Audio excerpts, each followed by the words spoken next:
It all starts with the vision, the project, the product, the service. No one has done it before. Unbelievable, it's so painfully obvious. Can you pull it off? Maybe. You're two friends, you are excited. Design a logo, design a name. All fun and games. Design the concept, things get serious.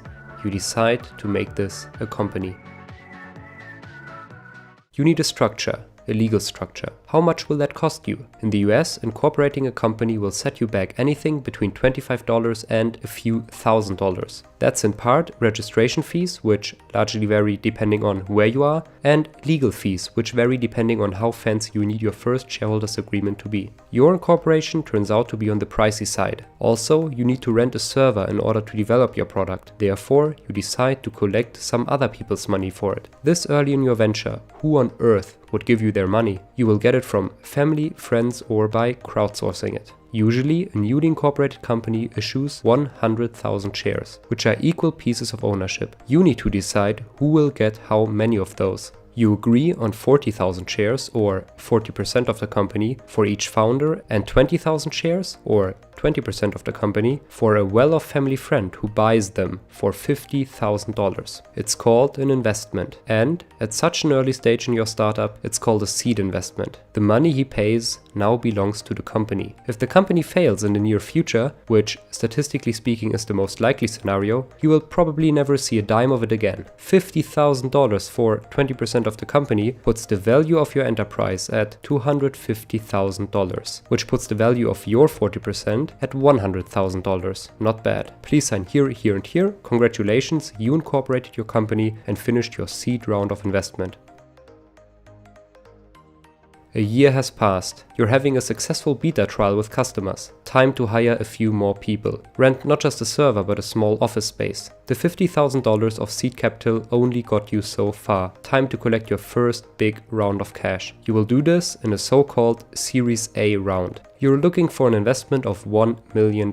This time, you're contacting angel investors and venture capitalists, also called VCs. VCs are people who work for venture capital firms, which raise venture capital funds. They take other people's money, which they then invest into young, risky companies, such as yours. Angel investors are individuals who professionally invest their own money into young companies. Often, they successfully sold their own startup many years ago and are now looking to support early ventures. You contacted a few VCs and angels. Some of them you found online, some you got in touch with via friends and colleagues. You sent them mails, you sent them a business plan. Usually they don't care much for the business plan. They want to see the team. Is it competent? The idea. Is it special? They know it's not easy. What have you already achieved? Is it promising? What could you achieve? Can you dream big? You set up some Skype calls. A bit of small talk, a lot of business talk. Describe the vision. Easy. You've done it countless times by now. They ask you tough questions. Have you heard of that other startup which does a similar thing? How are you different? You spark interest. You have second calls. You have third calls. You meet them in person. They might invest. Time to talk valuation. There is pre-money valuation and post-money valuation. The pre-money valuation of your startup is how you currently value it. The post-money valuation is the pre-money valuation plus the investment you're looking to collect. This is usually the one that you reference when you negotiate, because the investment divided by the post-money valuation equals to the investor's share in your startup. Investors want a low post-money valuation to get more for their money. You want a high post-money valuation to keep a larger share. You suggest a post-money valuation of $8 million.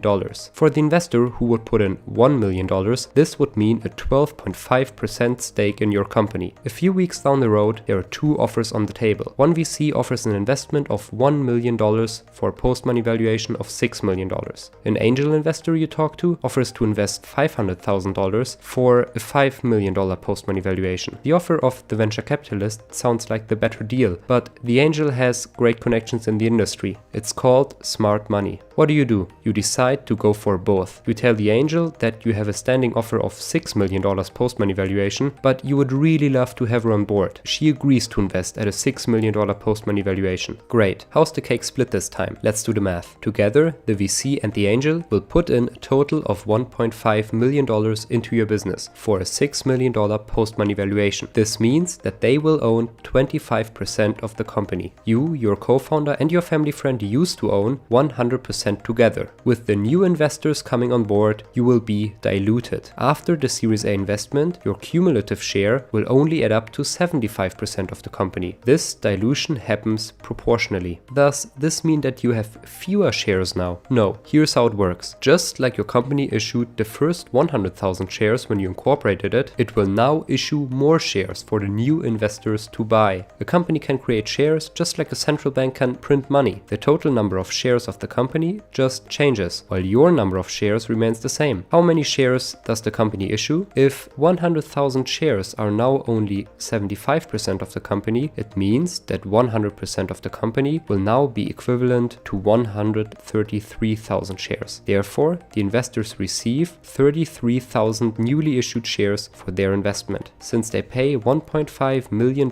for their shares, each share is now valued at $45. Your 40,000 shares are now worth over $1.8 million.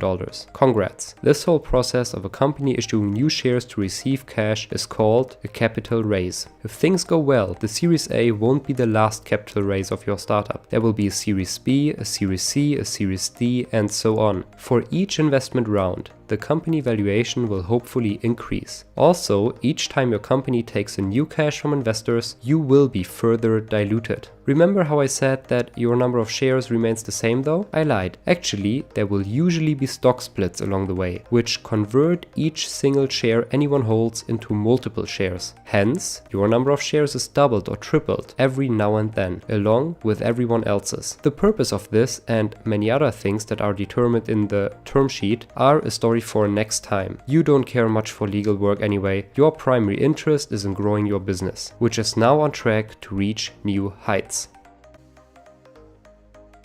It has been 6 years since you founded your company. You have successfully completed 4 investment rounds since then. You launched your product by now. Guess what? Customers love it. You're a huge success. The big blogs write about you and whatnot. Most importantly, last quarter, your company has not been losing money for the first time. The business made a profit. Time for the exit. Exiting the company is investors' talk for selling their shares. Everyone who invested cash into your business since the beginning has been quietly dreaming about a big profit. The earlier they invested, the bigger of a risk they took, and accordingly, the bigger of a profit they will get if the company really takes off. There are usually 2 ways of exiting a company: selling to one of the big guys or offering it on the stock market. If you sell out to a big company, the investors will usually sell all their shares at once. You and your coworkers, on the other hand, usually won't. Whoever buys you needs you people to stay motivated to run the whole thing. Therefore, your shares will be transformed into shares of the company who bought you and then made available to you over time. This is called vesting your shares. If you leave early or you don't reach some milestones you agreed on, then you won't receive all your shares. The much cooler way to exit is to become big enough so that you will be able to sell your company's shares on the stock market. The process of doing this is called an initial public offering, or in short, IPO. What's an IPO? What's an IPO? I still don't know what an IPO is. Don't believe Martin Scorsese. How it works is painfully easy. In essence, an IPO is just another capital raise. Once again, your company will issue new shares, only that the investor who buys them this time is neither an angel nor VC. It's the public. The day you go public, your company dumps a bunch of new shares on the stock market. From then on, people can buy and sell them among themselves. Furthermore, you now hold tradable paper, almost as good as cash, the price of which goes up and down every day. You can sell your stock into the stock market at market price anytime, with the exception of IPO lockup periods, which are a topic for another time.